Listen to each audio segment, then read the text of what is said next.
जय हिंद। 21 मार्च 2024 देश की राजधानी दिल्ली के मुख्यमंत्री अरविंद केजरीवाल को ईडी के द्वारा गिरफ्तार कर लिया गया।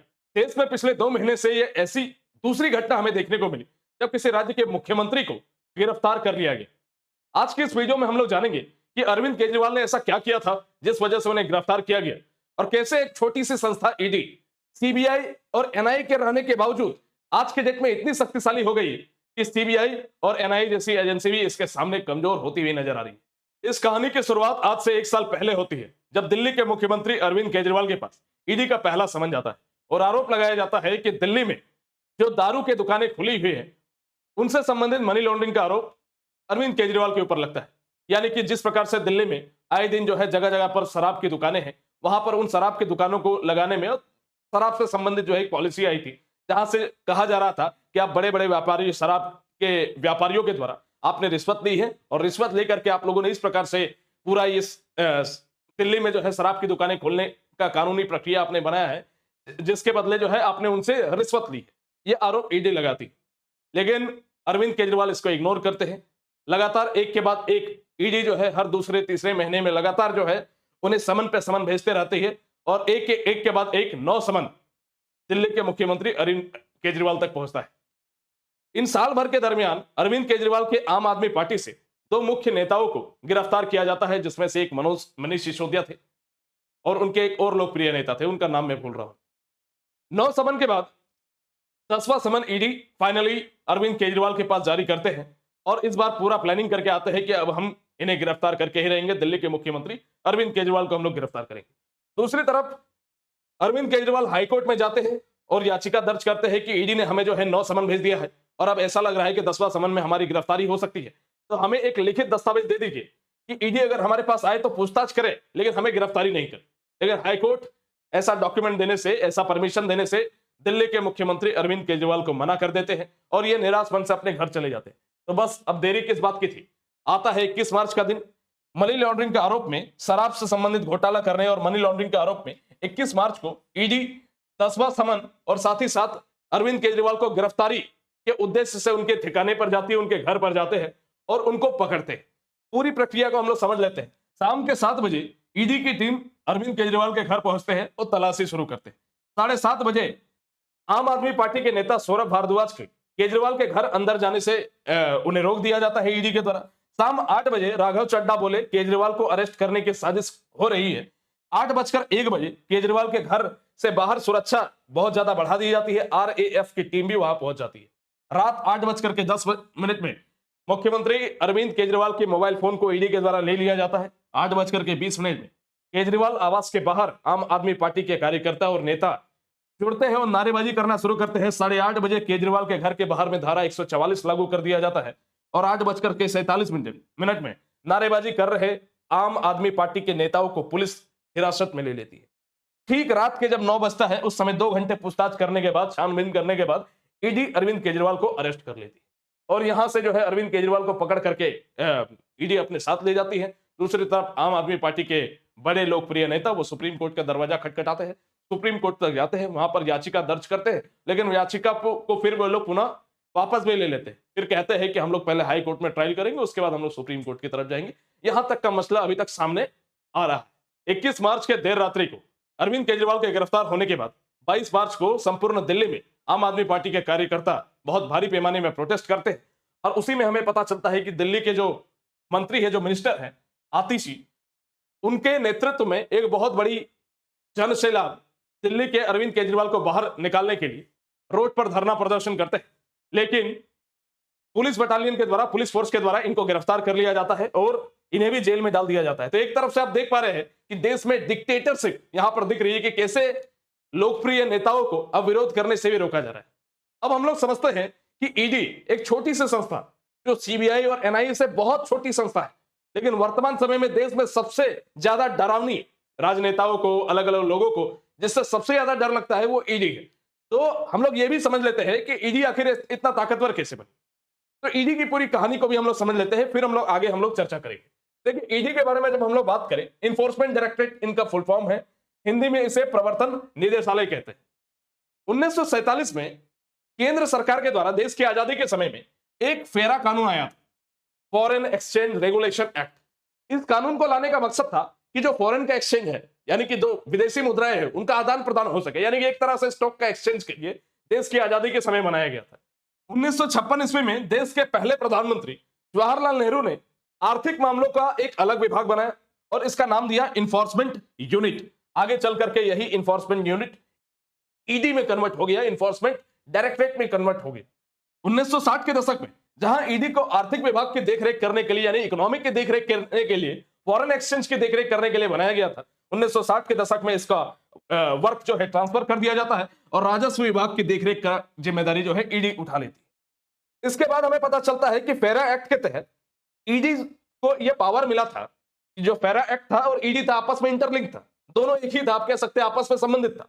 तो फेरा एक्ट के तहत ईडी को, इन्फोर्समेंट डायरेक्टरेट को, किसी भी व्यक्ति को बिना वारंट के गिरफ्तार करने की अधिकार है, पूछताछ करने की अधिकार है। अभी तो बस यही नहीं रुकिए, अभी और मैं आप लोगों को दिखाऊंगा, आपके होश ठिकाने आ जाएंगे कि ईडी के पास कितना पावर है।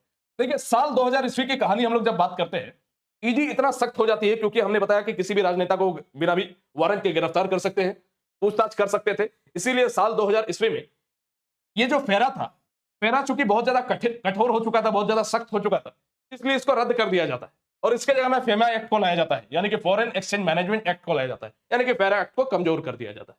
2002 में अटल बिहारी, इसके बाद आगे चलते हैं तो 2002 में अटल बिहारी वाजपेयी की सरकार आती है और ये पीएमएलए को पेश करते हैं। पीएमएलए क्या था?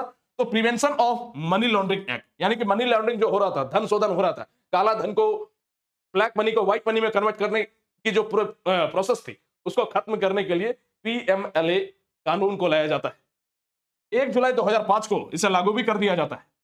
सर्वप्रथम 2012 में यूपीए की सरकार, जो वर्तमान में इंडिया आपको दिख रहा है, यानी कि विपक्षी पार्टी, इनमें इस पूरे पीएमएलए में संशोधन करते हैं और संशोधन करके जो है इसके दायरा को बढ़ा देते हैं और इसी दायरे की तरफ हमें पता चलता है कि पीएमएलए के तहत ईडी को राजनीतिक घोटालों पर कार्रवाई करने का अधिकार प्राप्त होता है। यानी कि एक तरफ से आप कह सकते हैं कि विपक्ष ने जो है अपनी पैर में कुल्हाड़ी खुद ही मारी है। यहाँ पे डायरेक्टली हम लोग नहीं कह सकते कि बीजेपी के द्वारा सारी चीजें तैयार हो रही है, क्योंकि ये ईडी आज की संस्था नहीं है, लेकिन ईडी का जिस प्रकार से दुरुपयोग हो रहा है, पहले इस प्रकार से नहीं होता था।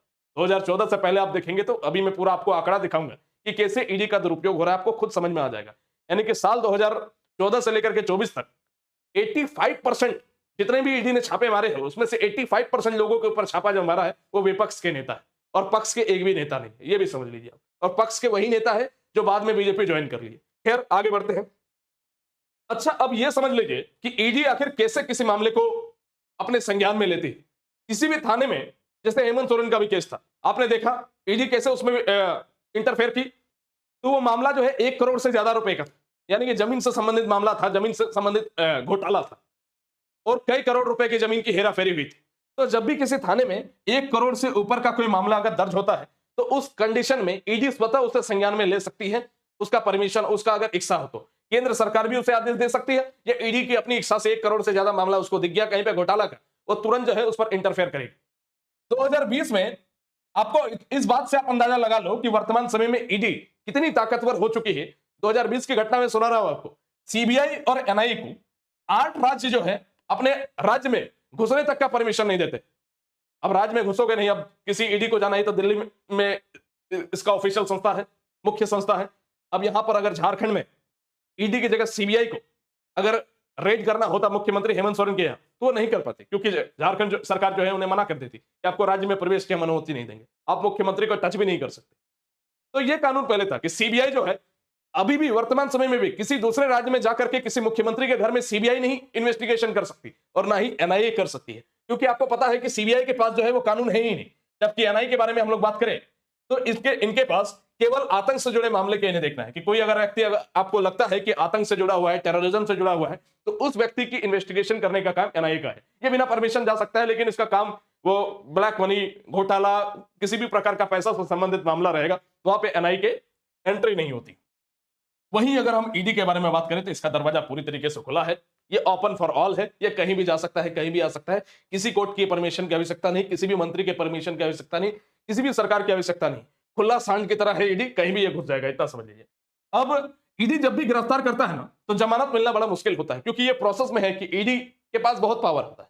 ईडी किसी को गिरफ्तार कर रहा है मनी लॉन्ड्रिंग मामला में, यानी कि ईडी जो है के पास पर्याप्त सबूत है, ये मानता है कोर्ट।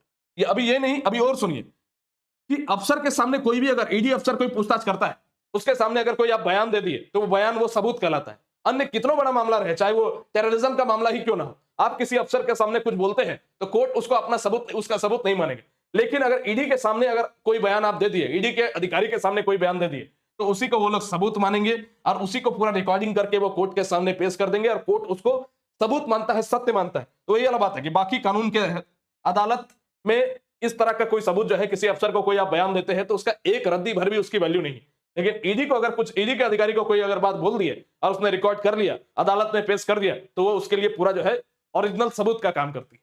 ठीक है, पिछले 10 वर्षों की अगर हम लोग बात करें 2014 से लेकर के 2024 तक, ईडी ने 148 प्रमुख राजनेताओं को पकड़ा है और इन 148 प्रमुख राजनेताओं में 85% जो लोग हैं वो विपक्ष के लोग हैं और बाकी जो लोग हैं वो बीजेपी को ज्वाइन कर चुके हैं। ठीक है, तो इसलिए वो जो है बीजेपी के वॉशिंग मशीन में साफ होकर के अब एक पूरी तरीके से क्लियर है। अब आगे हम लोग बढ़ने की कोशिश करते हैं। अब हम लोग समझते हैं कि ईडी को पीएमएलए कानून से कैसे मिलती है ताकत, उसको हम लोग समझते हैं। देखिए, prevention of money laundering act यानी कि पीएमएलए एक क्रिमिनल लॉ है जिसके तहत ईडी को मनी लॉन्ड्रिंग के आरोपियों की संपत्ति की जांच, पूछताछ, गिरफ्तारी और संपत्तियां जब्त करने का अधिकार है। पीएमएलए अकेला ऐसा कानून है जिसके तहत जांच करने वाले ऑफिसर को दिया गया बयान कोर्ट में सबूत माना जाता है। मैंने अभी आपको बताया, जबकि बाकी कानूनों के तहत ऐसा बयान को कोर्ट में कोई वैल्यू नहीं दी जाती। किसी आरोपी को सिर्फ तभी जमानत दी जा सकती है जब कोर्ट इस बात से संतुष्ट हो कि आरोपी वास्तव में दोषी नहीं है। मनी लॉन्ड्रिंग कंफर्म हो जाने पर ईडी संपत्ति की खोजबीन और फिर उसे जब्त करने की प्रक्रिया कर सकती है। इसके अलावा ईडी अगर आपके ऊपर कार्रवाई करती है तो उसके लिए एक स्पेशल कोर्ट भी होता है जहां पर सारा बयान आपको देना पड़ता है। वो कोर्ट से अलग होता है, स्पेशल कोर्ट होता है वो, इसको भी समझ लीजिए। अब समझिए कि एनडीए शासन में पीएमएलए के तहत 26 गुना कैसे ज्यादा कार्रवाई हो। जब यूपीए के गवर्नमेंट थी, यानी कि कांग्रेस की सरकार थी, आसान शब्दों में समझिए, तो 2005 से लेकर के 2014 तक 1867 केस दर्ज हुआ, लेकिन मात्र 112 लोगों के ऊपर छापेमारी हुई। लेकिन जहीं अभी बीजेपी की सरकार आई 2014 से 2022 तक, एनडीए गठबंधन की सरकार आई, 2770 केस आपका दर्ज हुआ और केस से ज्यादा छापेमारी हुआ, यानी कि 2974 छापेमारी हुआ। अब आप बोलेंगे कि केस से ज्यादा छापेमारी कैसे हुआ? अरे एक ही आदमी के ऊपर उसके कई ठिकाने होते हैं ना, एक व्यक्ति, इस प्रकार से जो है छापेमारी की संख्या ज्यादा है। अब इतना समझिए कि ईडी ने 6000 केस दर्ज किए, लेकिन सिर्फ और सिर्फ आज तक 24 मामलों पर सजा हुई। ईडी ने जितने भी केस दर्ज किए अपने ऊपर, 6000 से ज्यादा केस दर्ज हुए, लेकिन 24 के ऊपर सुनवाई हुई है, 24 को जो है गुनहगार माना गया। परसेंटेज देख रहे हो कितना, पॉइंट में कुछ परसेंट, लेकिन जितने लोगों को ईडी ने पकड़ा है उनमें से मैक्सिमम लोगों को ईडी ने परेशान किया है और मात्र 24 लोगों के ऊपर ही जो है सजा हुई।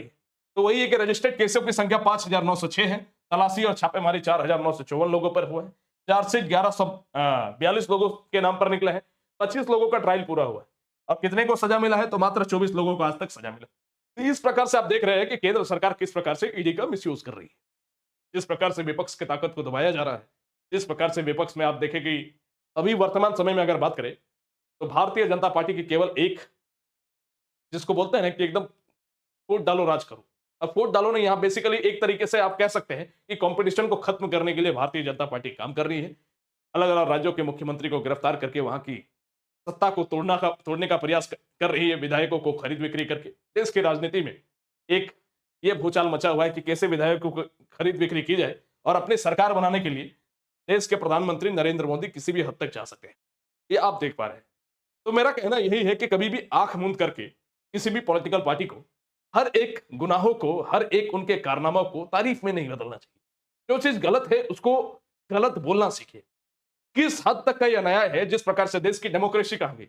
देश में सुप्रीम कोर्ट, हाई कोर्ट भी कुछ नहीं कर सकता जिस प्रकार से देश के राजनेताओं के साथ, देश के लोकप्रिय नेताओं के साथ।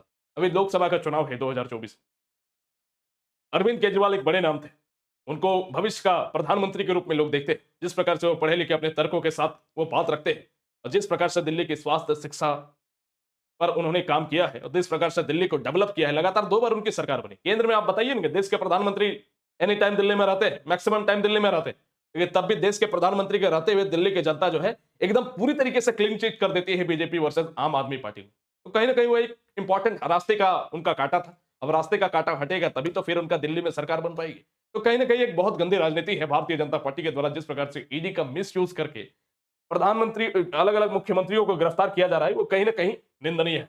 भारतीय जनता पार्टी पूरी तरीके से कंपटीशन को खत्म करना चाहती है, देश में डेमोक्रेसी को खत्म करना चाहती है। जिस तरह से रूस में और कोरिया में जिस प्रकार से किम जोंग की सरकार है, जिस प्रकार से रूस में पुतिन की सरकार है, उसी प्रकार से देश में यह सरकार चाहती है कि हम एक छत्र राज हमारा हो। और जिस प्रकार से देश के लोकप्रिय राजनेताओं का आप समझ आप लड़िए ना, कहा जाता है, ऐसे कहते हैं कि बीजेपी के पास मेजोरिटी ऑफ इंडिया इनको वोट कर रही है, तो आपको डर किस बात का है? आपको अगर इतनी ही अपने क्षमता के ऊपर, जाहिर सा बात है आप कुछ गलत कर रहे हैं तभी तो आपको डर है।